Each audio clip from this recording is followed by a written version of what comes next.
Buenas tardes, soy Paola Ugaz y esto es Al Vuelo, que conduce normalmente Raúl Tola, pero hoy día lo voy a reemplazar yo. Hace 2 días, un empresario abatió con 2 tiros a un delincuente que entró a un chifa en Villa El Salvador cuando huía después de haber robado una panadería. El caso es controversial porque se alega que, él estaba actuando en defensa propia. Y para más detalles, Kimberly Barrantes, desde Villa El Salvador, al costado del chifa donde ocurrió el hecho, está para darnos toda la información. Buenas tardes, Paola. Nos encontramos en Villa El Salvador, exactamente en los exteriores del Chifa, donde se abatió a un delincuente que intentó asaltar el local. Estamos aquí porque el dueño del Chifa, el señor Ney Chávez, ya salió en libertad tras estar detenido poco menos de 48 horas en la de Pincri del distrito. El señor Ney Chávez realizó diligencias con el Ministerio Público y con la Policía Nacional y todo parece indicar que se ha concluido con que actuó en legítima defensa contra el delincuente identificado como Gianfranco Espinosa. Recordemos que el ladrón irrumpió en este local con una supuesta arma que llevaba en el brazo izquierdo. Amenazó al hijo y a la esposa del empresario y al ver esta escena de peligro, el señor Ney Chávez sacó su arma, realizó 2 disparos y uno de ellos alcanzó al delincuente, quien falleció en el momento. Tras ello, el señor Ney Chávez fue detenido por el delito contra el cuerpo, la vida y la salud en la modalidad de homicidio simple. Y fue por ello que permaneció todo el día de ayer en el interior del Departamento de Investigación Criminal de Villa El Salvador. Esta es la información que hemos podido recoger. Volvemos contigo, Paola. Gracias, Kimberly, por este completo reporte. Y estamos con el abogado penalista James Rodríguez para hablar de este y otros casos que están sucediendo. Buenas tardes, James, ¿cómo estás? Muy buenas tardes. Como siempre, es un gusto estar con ustedes, a sus órdenes. Quisiera hablar de este caso. Hay legítima defensa, es un caso, digamos, hay un video y hay un empresario liberado. ¿Qué opina usted de este caso?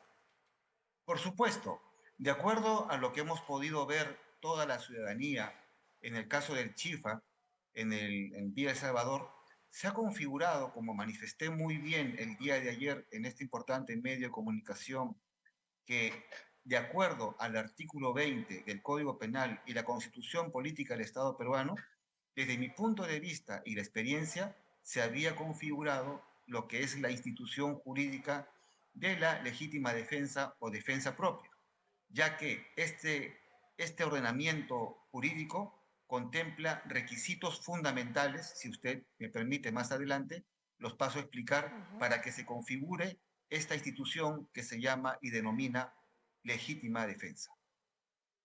¿Puede explicarlo, por favor? Con mucho gusto.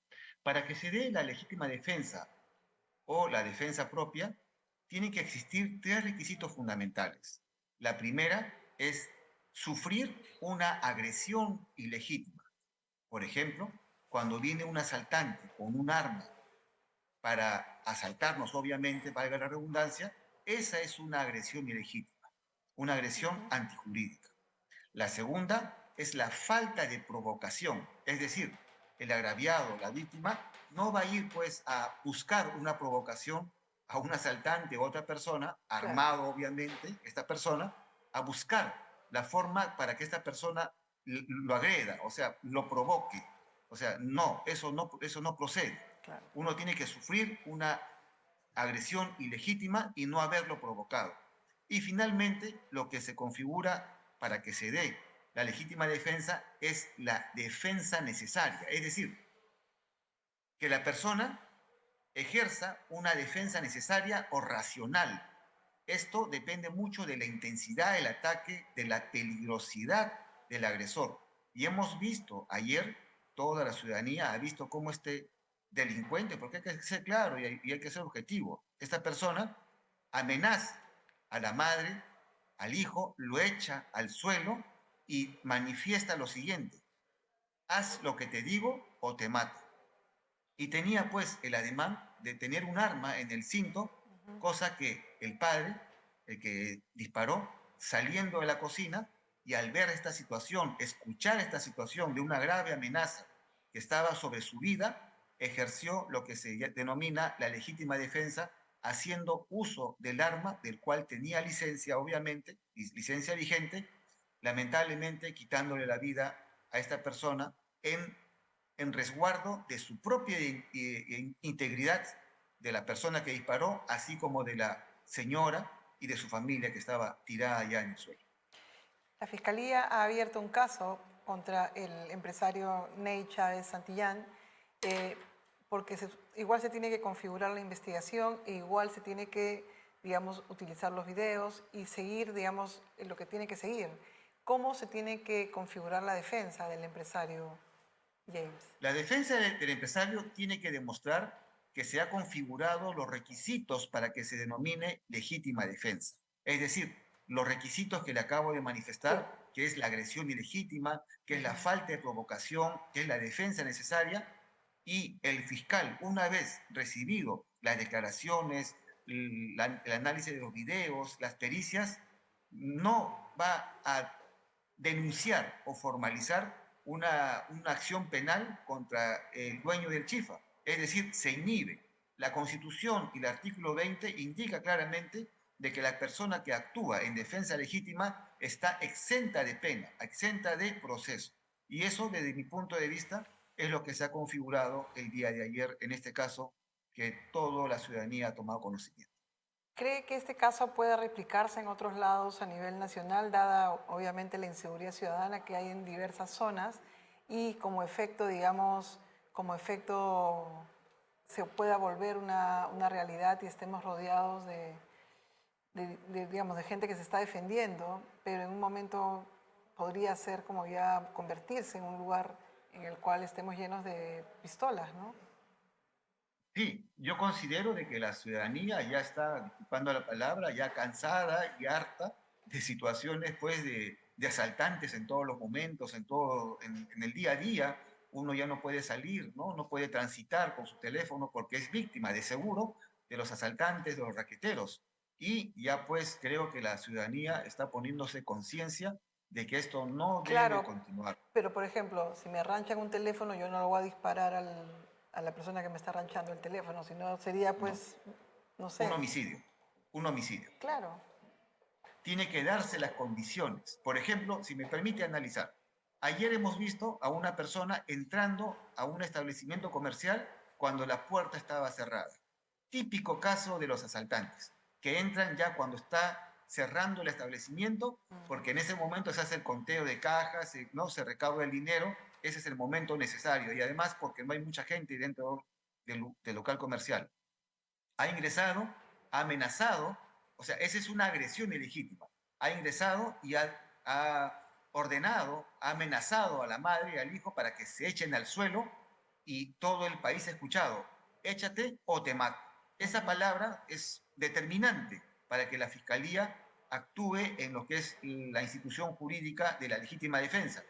Así como también cuando salió el padre tenía el ademán de tener un arma en el cinto, cosa que la reacción inmediata de este señor, es decir, ahí se configuran los elementos que le acabo de mencionar, que es la agresión ilegítima, que es la falta de provocación y finalmente la defensa necesaria. Es decir, el señor era lo único que tenía a la mano para poder defenderse e hizo uso de un arma del cual tenía licencia, contaba con toda la legalidad en ese momento y lamentablemente disparó contra este sujeto quitándole la vida. Es decir, no podemos actuar pues, digamos, porque nos arrancha un celular o un reloj de esta manera. No, eso ya sería un delito, sería un homicidio.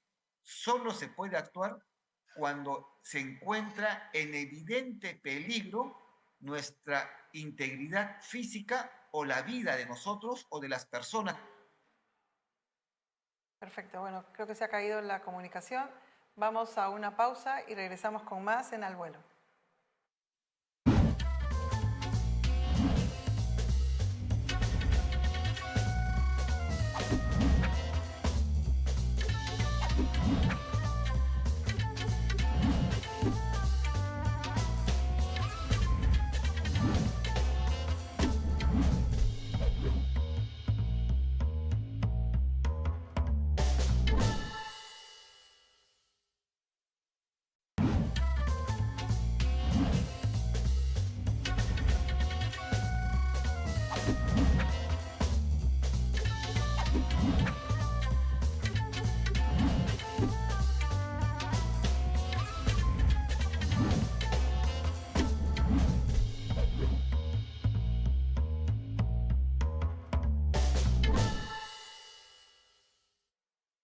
Amnistía Internacional presentó un informe titulado Racismo letal a raíz de las protestas que causaron más de 60 muertos desde el 7 de diciembre que Pedro Castillo dio el autogolpe.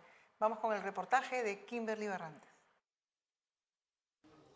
Amnistía Internacional aseguró en un nuevo informe que la muerte de 49 manifestantes ocurridas durante las protestas contra el gobierno de Dina Boluarte muestra que hubo una respuesta estatal deliberada y coordinada que fue ordenada o tolerada por altos cargos. En primer lugar, estamos hablando de que ha sido en diferentes momentos, en diferentes lugares. Estamos hablando de que también ha habido un patrón muy claro en el cual ha habido disparos, ha habido ejecuciones extrajudiciales. Eso quiere decir que intencionalmente se ha disparado con la intención de matar a las personas. Y esto ha ocurrido en diferentes lugares, en Ayacucho, en Andahuaylas y en Juliaca, por lo menos. Entonces, no son hechos aislados. Estamos hablando de que han sido hechos muy generalizados en diferentes lugares y que, sabiendo que estaban ocurriendo, o bien se dieron las órdenes o bien no se evitaron, sabiendo que estos hechos estaban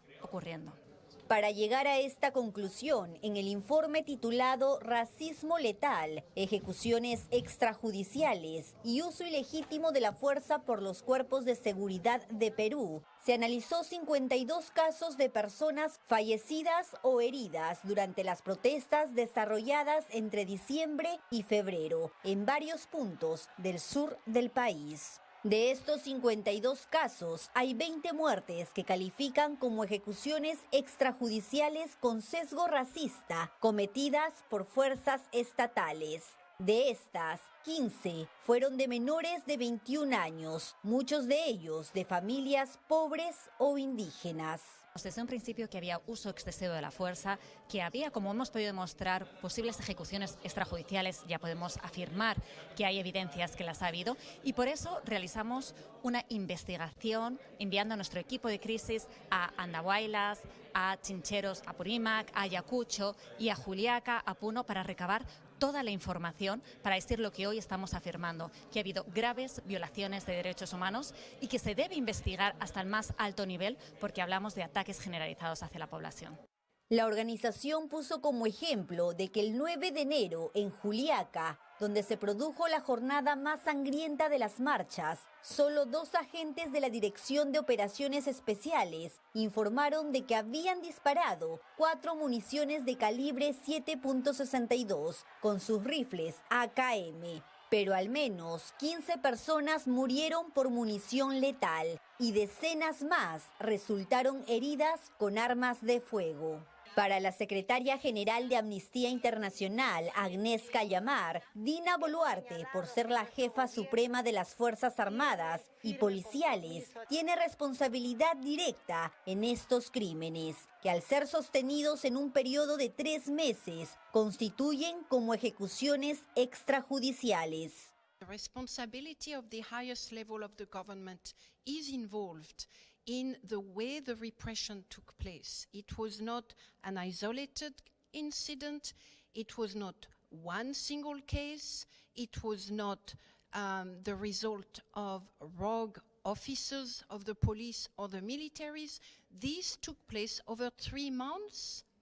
It was underlined, sustained throughout that period, including by stigmatizing speech, which may amount to incitement to violence.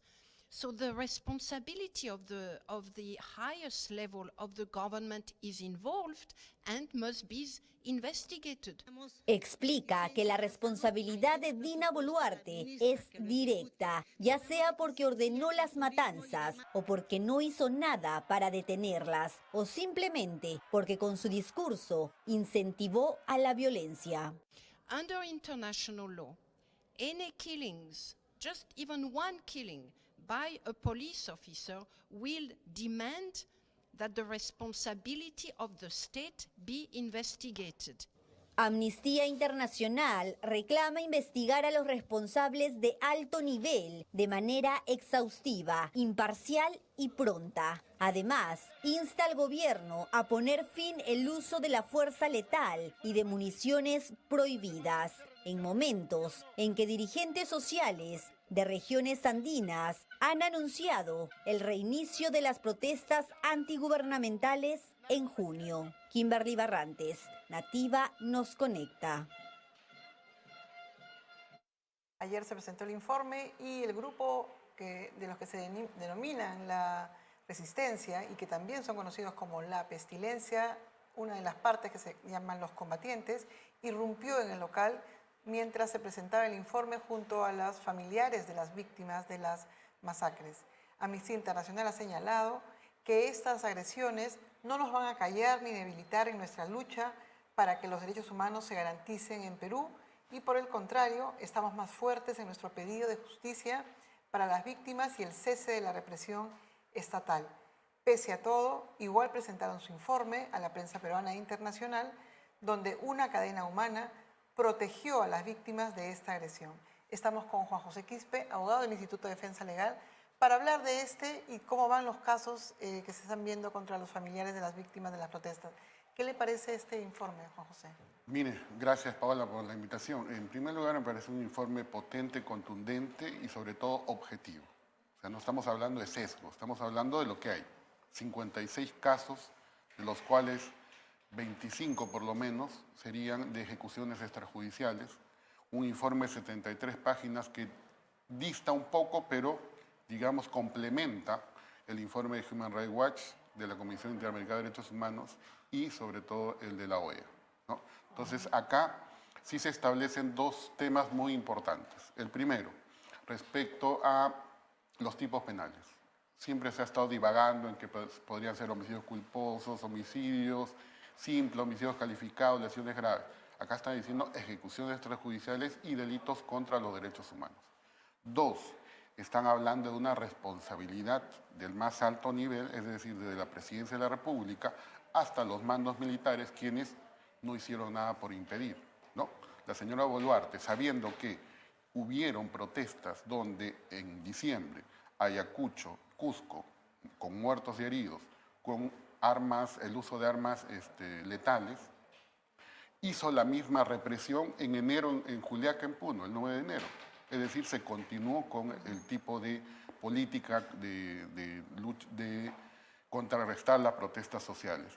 Y finalmente, hay que tener en cuenta que esto también llama la atención de las responsabilidades de mando. ¿Por qué? Porque muchos policías dicen, no, yo tengo que hacer cumplir sin dudas ni murmuraciones las disposiciones de más alto mando. Disculpe, pero acá existió el caso del general Jordán, ¿se acuerda? En Moquegua. Sí. ¿Ya? Él incumplió una orden del más alto nivel.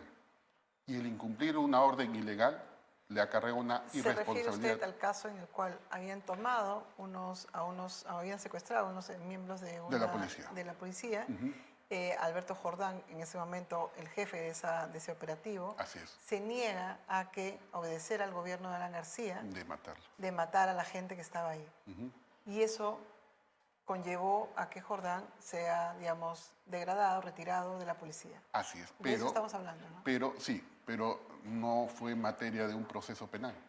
Él salió de la policía, pero evitó un proceso penal, como lo van a tener los altos militares en estos momentos de los casos de las regiones donde se produjeron violencias. Pero un último punto que quiero adelantar acá sobre lo que muchos miembros del gobierno, del Congreso, colegas de la defensa, opinólogos, quieren engañar a la población y mentir, de que la policía no utiliza balas o perdigones de plomo. Te voy a señalar 3 casos, Paola, donde sí es sistemático que la policía sí utiliza. Uno, el 5 de noviembre, Inti Bryan. Todo el mundo dijo, no, eso no es material de la policía, la policía solamente utiliza balas de goma, ¿no? Entonces, perdigones de goma, perdón. 2, en el caso Rosalina Flores Valverde, en Cusco, ¿no?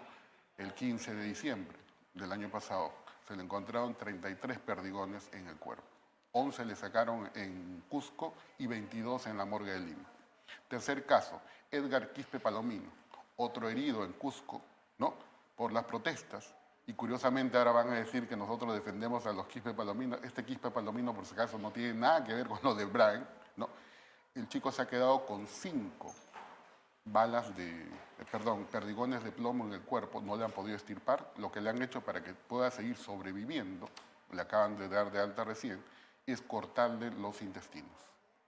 Él así ha quedado como consecuencia del empleo irracional de la fuerza letal por parte de la Policía Nacional y las Fuerzas Armadas. Uno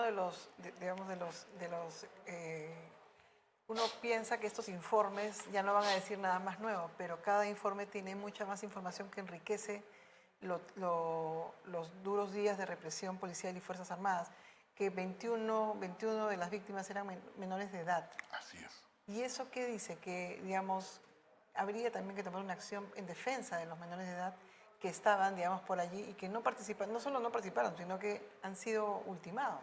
Sí, no, el informe es importante porque da cuenta no solamente de que las víctimas fueron manifestantes, sino también de que fueron personas transeúntes, personas que no tenían nada que ver con las protestas, personas que ayudaban las brigadas de salud y algunas otras personas que pasaban por ahí. Entonces no podemos ver con un solo ojo, sino con los dos, de quiénes eran los protestantes. El otro punto importante de esto es que el claro sesgo racista, ¿no? Y ahí viene el tema de que eran indígenas, es decir, miembros de comunidades originarias y miembros de comunidades indígenas, porque vinieron desde Amazonas, de Cusco, ¿no? Eran personas de niveles pobres, ¿no? Eran personas por muchos años, Paola, postergadas en sus derechos, no solamente a la salud, a la educación, a tener una mejor forma de vida. Y esas personas salieron a protestar. O si no, simplemente estaban como espectadores, como el caso del señor Quispe Palomino. El chico estaba en Cusco porque no se podía regresar a su comunidad. Sale a ver las protestas y le cae cinco perdigones de plomo, ¿no? Entonces, ¿en qué parte del cuerpo le cae? Le ha caído en el tórax, en el abdomen y en la pierna. Mire usted. Y el otro tema que es también importante de este informe es que señala pues que cuál fue la respuesta del Estado. 2 tipos. La primera, la respuesta de estigmatizarlos como terroristas y violentos. ¿Y eso qué cosa concluyó? Exacerbó los ánimos de los protestantes, por un lado, y por otro lado lo que hizo es que los policías y las Fuerzas Armadas que salieron, ¿no?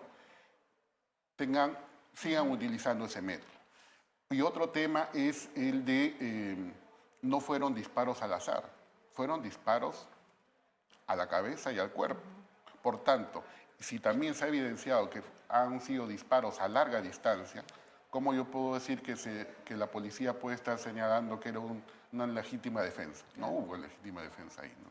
En una conferencia que hubo entre Washington y Lima, Alberto Vergara pregunta por qué a las élites en el Perú, las élites económicas, la masacre no les parece una barbarie. Y en ese momento Gustavo Arencén, representante del Perú ante la Organización de Estados Americanos, no solo dijo que esto no era una masacre, sino que volvió a decir que los que participaron eran terroristas. ¿Qué opina usted de que por qué las élites peruanas no quieren reconocer que lo que hemos vivido ha sido una barbarie? Es que ellos quieren seguir manteniendo el status quo, ¿no? De hace 200 años, ¿no? Y en eso por ahí algo tenía razón el señor Castillo cuando decía muchos pobladores peruanos, porque son peruanos, no son cualquier ciudadano de segunda clase, como decía Alan García, son peruanos que viven en condiciones paupérrimas, son ciudadanos que, por ejemplo, en la Amazonía no conocen lo que es agua potable, son peruanos que a la fecha, si tú vas a algunos lugares de la Amazonía, Paola, vas a ver que el internet de tu celular o el internet no te sirve, o la señal de tu celular se va. Entonces, donde tienes para comenzar los estudios unas postas y unos colegios prácticamente inundados, sin material logístico necesario, entonces era lógico que estas personas que mantienen el status quo quieren que muchos peruanos se mantengan así, ser ignorantes, no acceder a la educación, no acceder a buena salud para ellos seguir gobernando y utilizando y teniendo el poder que tienen hasta ahora, ¿no? Otra de las cosas que ha señalado ahora Amnistía Internacional es que la gente que se iba a atender a los centros de salud se encontraba con personal hostil. No solo que enfermeras que decían que por qué saliste a marchar, sino que han habido más de un caso en el cual se quiso cambiar el reporte, en vez de perdigones, a piedras. ¿Qué ha pasado en nuestra democracia para que ni ese espacio en el cual está el paciente y espera una atención, digamos, genuina, haya sido violentado? Mucho tiene que ver, Paola, el hecho de cómo presentas la noticia a nivel nacional por parte de las autoridades y luego es difundido por los medios de comunicación, ¿no? Entonces, si dicen que esas personas eran terroristas, que las personas que entraron a un centro asistencial mataron a policías, lesionaron a policías, atacaron un local del Poder Judicial, atacaron una comisaría, lógicamente vas a sentir la repulsión de aquellas personas que, entre comillas, tienen la obligación de atenderla, porque esa es su obligación, no de atenderlos médicamente, y más bien de estigmatizarles y decirles, oye, ¿sabes qué? Bueno, pues serás el último en atenderte, porque primero están los otros, porque tú eres un terrorista, tú eres un violento, tú mataste personas. Eso es lamentablemente lo que acrecentó la política de engaño que tuvo la señora Dina Boluarte, ¿no?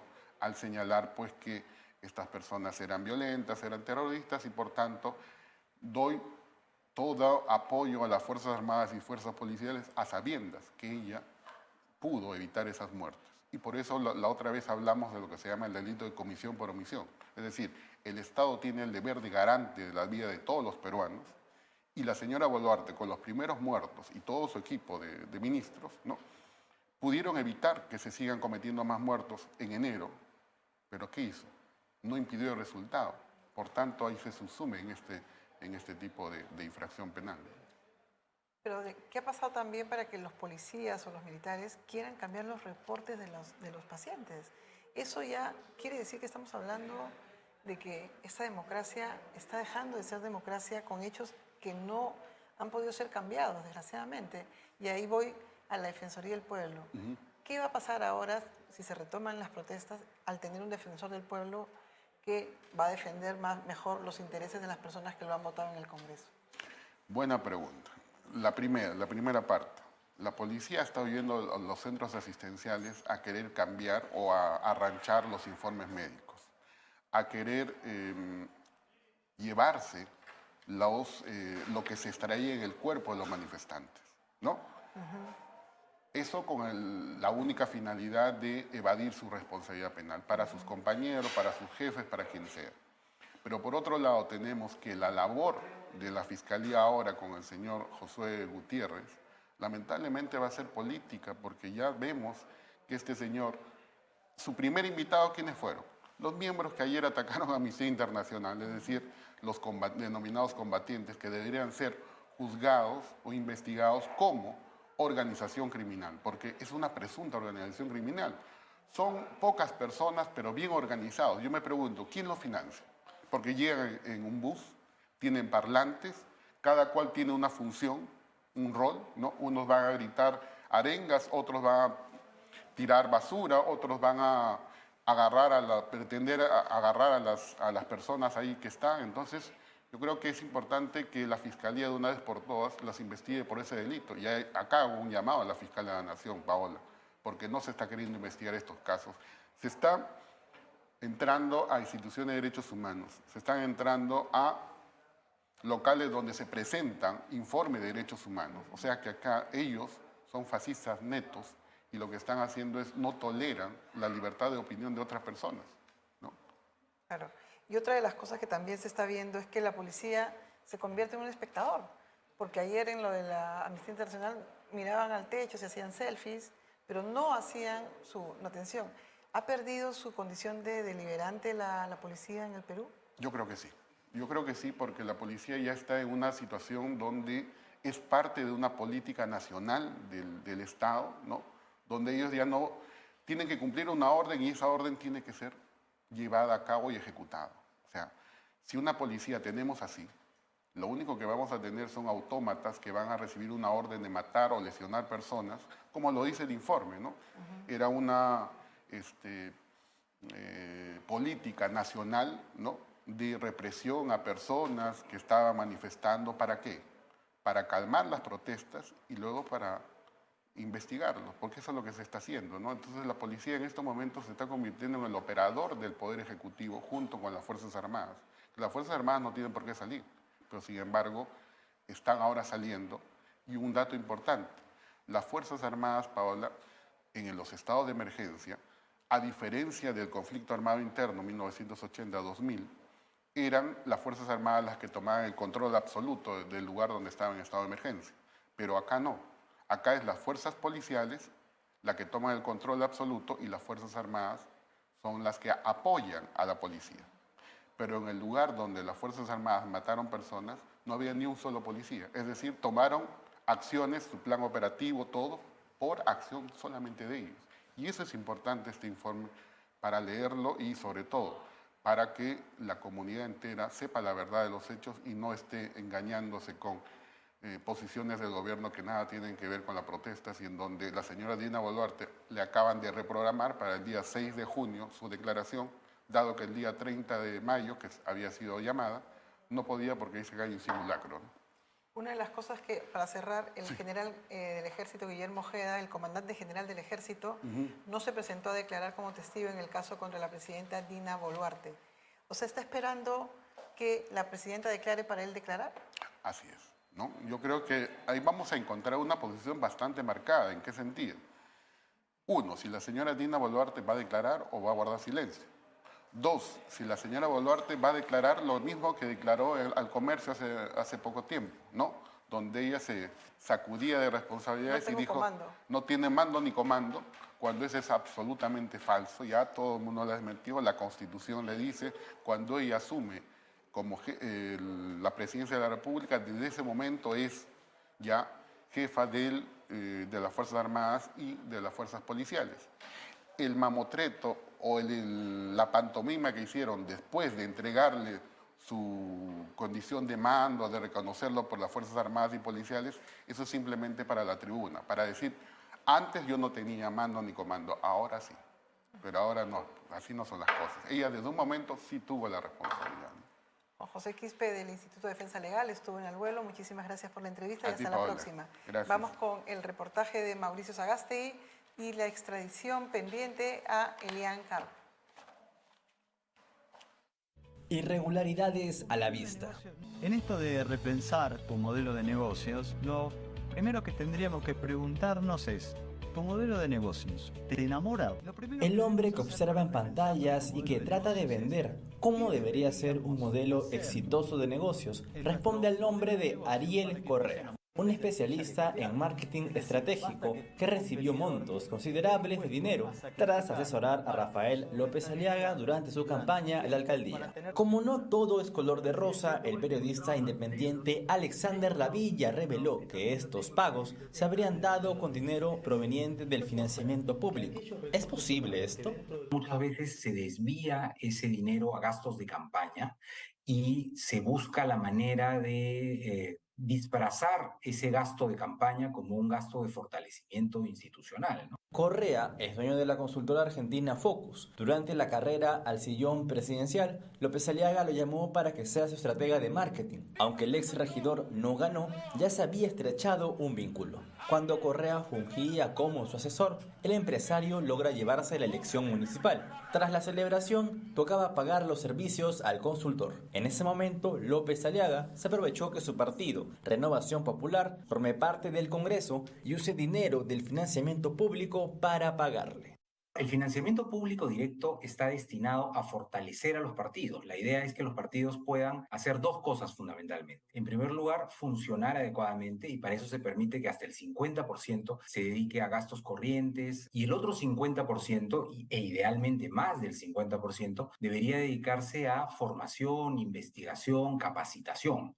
El año pasado, Renovación Popular recibió poco más de 2 millones de soles por este concepto. Fue entonces que la Oficina Nacional de Procesos Electorales se percató de 2 recibos por honorarios que sumaban la cifra de 37.660 soles. El destinatario, José Reina. Tras hacer la consulta respectiva, la agrupación dijo que en realidad ese dinero estaba destinado a un asesor argentino. que carecía de documentos en el Perú. Su nombre, Ariel Correa. Lo curioso es que durante la campaña municipal de hace un año, el Partido Celeste no declaró ninguna consultoría de marketing en los reportes que se debían entregar por ley. Es decir, como si no hubieran sido asesorados. Pero esto es desmentido por el propio Ariel Correa, quien en la página web de su consultora deja bien en evidencia que trabajó con López Aliaga en las campañas a la presidencia y al sillón municipal.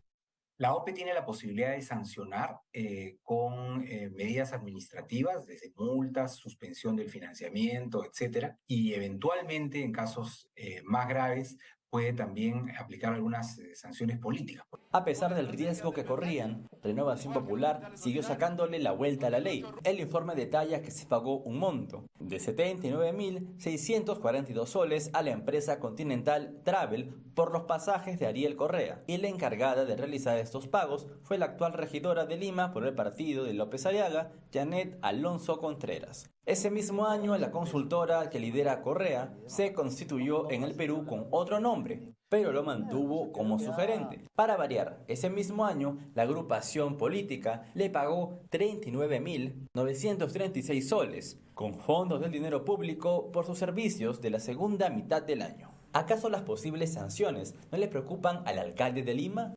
La OMB ha impuesto multas a varios partidos y que yo sepa ninguno las ha pagado. Si no se pagaba, ¿no?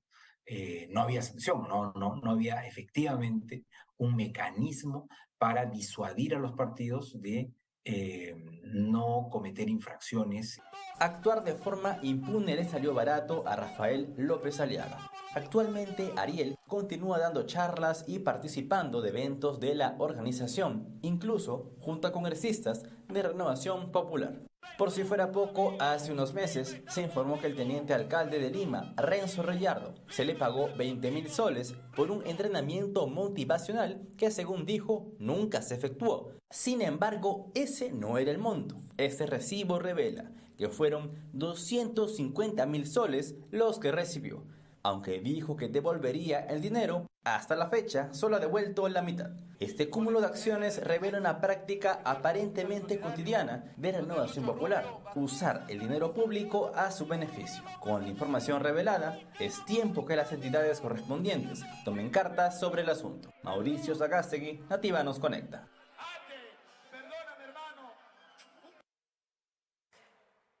Estamos en el bloque de la Universidad Católica con Yesenia Ciesa, ingeniera electrónica de la Católica e investigadora en estudios de biomedicina, para hablar de cómo automatizar a través de un dispositivo la terapia de oxígeno. Buenas tardes, Yesenia, ¿cómo estás? Buenas tardes, hola, un gusto. Gracias por la invitación. Cuéntanos en qué consiste este dispositivo para automatizar la entrega de oxígeno. Sí, claro. El dispositivo se llama MOSI, por las siglas My Oxygen System, en inglés Mi Sistema de Oxígeno. Es un dispositivo realizado y creado en Perú, que lo que hace es brindar la oxigenoterapia de forma automatizada en hospitales, basándose en la regulación del flujo de oxígeno a partir de la saturación del paciente y también las indicaciones del médico. La saturación del paciente, bueno, durante pandemia hemos conocido bastante el pulsioxímetro. MOSI integra un pulsioxímetro y en base a cómo está el paciente, a sus signos vitales, pues regula automáticamente el flujo de oxígeno. Y lo que está diciendo es que podría, digamos, hacerse rápido, porque parte de las cosas que vivimos en la pandemia era que era una tecnología que no se podía replicar, era muy difícil que llegue, y los pulsioxímetros hubo un tiempo en que también estuvieron escasos. ¿Qué garantiza que esto se pueda hacer rápido y distribuir en todos los centros médicos y donde se necesite? Sí, de hecho, eso fue un punto muy clave durante pandemia, pero algo que destaca el por qué desarrollamos MOSI es que nosotros no lo desarrollamos pensando en pandemia. Fue en el 2019, incluso en el 2018, cuando aún no era pandemia, que se empezó a desarrollar este dispositivo con el fin de reducir el tiempo de hospitalización de pacientes con asma, neumonía, que durante los meses de junio y julio, pues los hospitales ya de alguna forma tenían un cierto número de flujo de pacientes muy alto. Entonces, con el fin de reducir esto, fue creado MOSI. Ya de por sí, con el paso del tiempo, pues bueno, y con la pandemia que ya se saturó los hospitales, ya cobró mayor relevancia. Claro. En cuanto al dispositivo como tal, si bien MOSI integra tecnología extranjera, prácticamente todo el desarrollo es hecho aquí, en Perú. Entonces, de hecho, si bien nos apoyamos de algunas empresas que tienen como tal sensores, reguladores, que ya tienen normativas internacionales, que es lo que se necesita, de hecho, la placa principal, todo el desarrollo es hecho aquí. Cuéntanos un poquito, además de este proyecto, qué significa, digamos, la biomedicina y por qué es tan importante la tecnología aplicada para la salud de la gente. Okay, de hecho, dispositivos así como MOSI y dispositivos que actualmente se están desarrollando con ese sinónimo, ese significado de innovación, es algo muy clave ahora, hoy en día.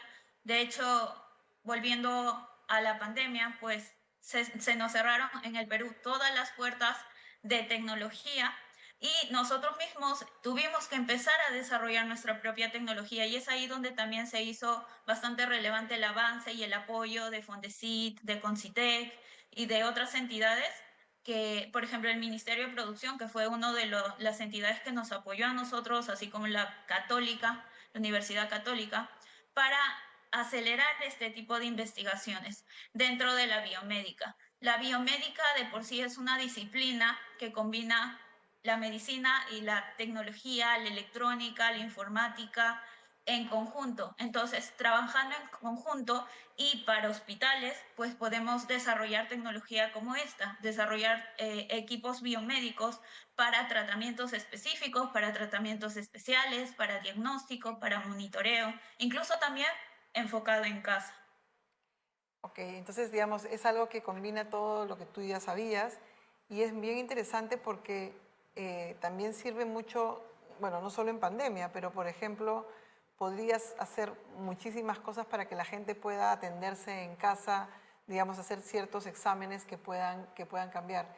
¿Cómo le invitarías a los chicos que están estudiando, ahorita todavía no se especializan, para que estudien lo que tú has estudiado? ¿Por qué retos tienes para, digamos, para dedicarse a una carrera tan rica y tan, digamos, en un cambio tan todos los días, ¿no? Y crecimiento. Sí, claro, creo que esta es una carrera, como tú misma lo has dicho, con muchos retos de por sí. Incorporar tanto la medicina, porque en esta carrera se estudia años de medicina y también años de ingeniería. Entonces, la idea es combinar ambas áreas